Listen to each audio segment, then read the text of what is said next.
जो साजिश चली गई कि मुसलमान पूछ करके, हिंदू पूछ करके, धर्म के आधार पर वहाँ पर टारगेट किया गया, और उसका असर देखने को ये मिल रहा है कि अलग अलग जगहों पर भी देश में नफरत की खबरें आ रही हैं। जी, सबसे पहले तो मैं आपके न्यूज़ चैनल के माध्यम से जो भी हमारे हिंदू मुसलमान भाई वहाँ पर शहीद हुए हैं उनको मैं भावपूर्ण श्रद्धांजलि देना चाहूँगा। और मैं उसके बाद में ये कहना चाहूँगा कि जिस तरह आप कह रहे हैं कि जो हिंदू मुसलमान प्रोपोगेंडा चलाया जा रहा है और ख़ास करके मुस्लिम कम्युनिटी को टारगेट किया जा रहा है, तो मैं उसके लिए कहना चाहूँगा कि जो आतंकवादी को मुसलमान से जो रिलेट किया जा रहा है, सबसे पहले ये मैं कहना चाहूँगा कि आतंकवाद का कोई भी मजहब नहीं होता। आतंकवाद किसी भी मजहब से नहीं होता है, उसे सिर्फ और सिर्फ लोगों की जान से मतलब होता है। जिस तरह आज कश्मीर के अंदर हमारे बेगुनाह भाइयों की जान ली गई है और उनके साथ बर्बरता के साथ और मजहब पूछ पूछ करके उनकी हत्या की गई है, वो बहुत ही निंदनीय है और हमारे दिल को बहुत पसमंजा और हमारे दिल को झंझोड़ने वाला वाक़या है।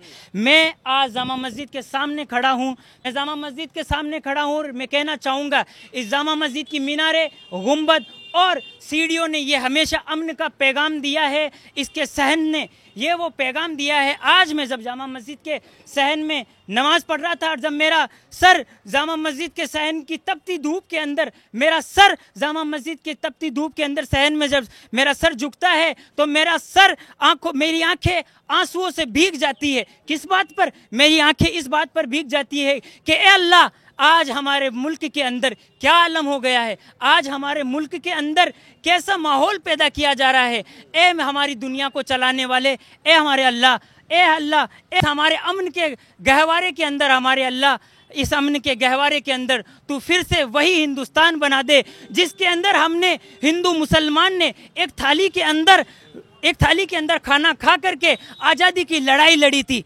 मैं मेरे सारे दोस्तों का सहयोग चाहूँगा कि हमने आज़ादी की लड़ाई एक साथ लड़ी थी और मेरे आंखों में आंसू भरे थे और मेरे दिल के अंदर यही पुकार थी कि हमने एक साथ थाली के अंदर हिंदू मुस्लिम ने गंगा जमनी तहजीब को रिप्रेजेंट करते हुए हमने गंगा जमनी तहजीब को रिप्रेजेंट किया और मुल्क की आज़ादी के अंदर हमने देश को आज़ाद कराया। तो बताइए, सोचिए कि फिर कैसे एक मुस्लिम कम्युनिटी आतंकवाद के साथ हो सकती है।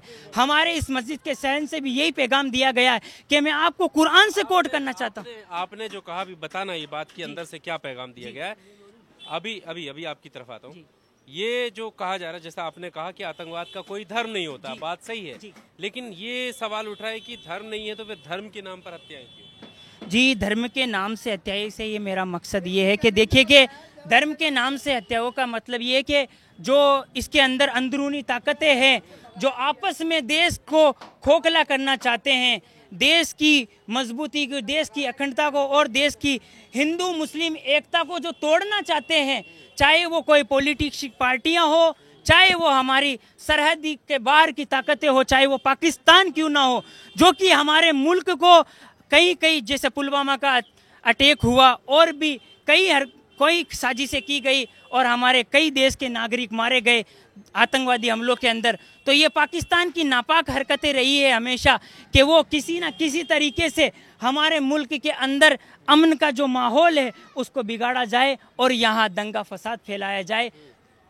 और ताकि हमारे मुल्क को अंदर से कमज़ोर किया जाए। ये देश के बाहर की ताकतों की पूरी मैं साजिश कहना चाहूँगा। किस तरह की कार्रवाई चाहते हैं?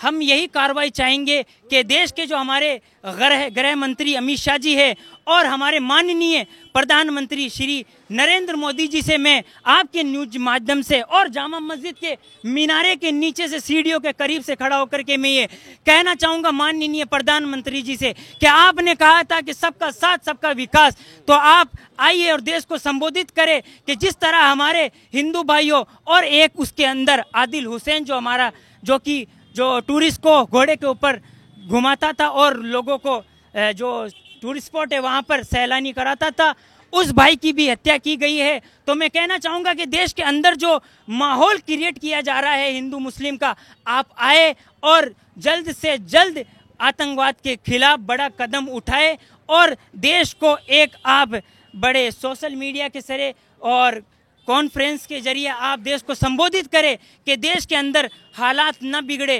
क्योंकि ये अमन का गहवारा रहा है और ये बाहरी ताकतों की ये साजिशें हैं कि हमारे बीच के माहौल को बिगाड़ा जाए। होना ही नहीं चाहिए था पहली बात तो, लेकिन ये बहुत गलत हुआ। बहुत अफसोस के साथ ये बंद पड़ा हुआ है बाज़ार। यही अफसोस है, यही वजह है कि ये बाज़ार बंद है, क्योंकि 26 लोग बता रहे हैं। अब ये नहीं पता कंफर्म 26 है या नहीं है, लेकिन ये बहुत गलत हुआ है। इतना ही कहना चाहूँगा मैं। कैसी कार्रवाई चाहते हैं? गलत उनके साथ जैसा हुआ है हमारे हिंदुस्तान बंदों के साथ, वो बहुत दरअसल गलत हुआ है। लेकिन हम उनके साथ अच्छी ये करना चाहते हैं कि अगर किसी बाहर के मुल्क ने किया है तो वो दरअसल गलत है, उसको सज़ा मिलनी चाहिए और जल्द से जल्द कार्रवाई होनी चाहिए। ये बहुत गलत हो रहा है। 26 जो लोग मारे गए, बेगुनाह लोग मर रहे हैं, बेगुनाह लोग मारे जा रहे हैं। जो गुनहगार है उन्हें सजा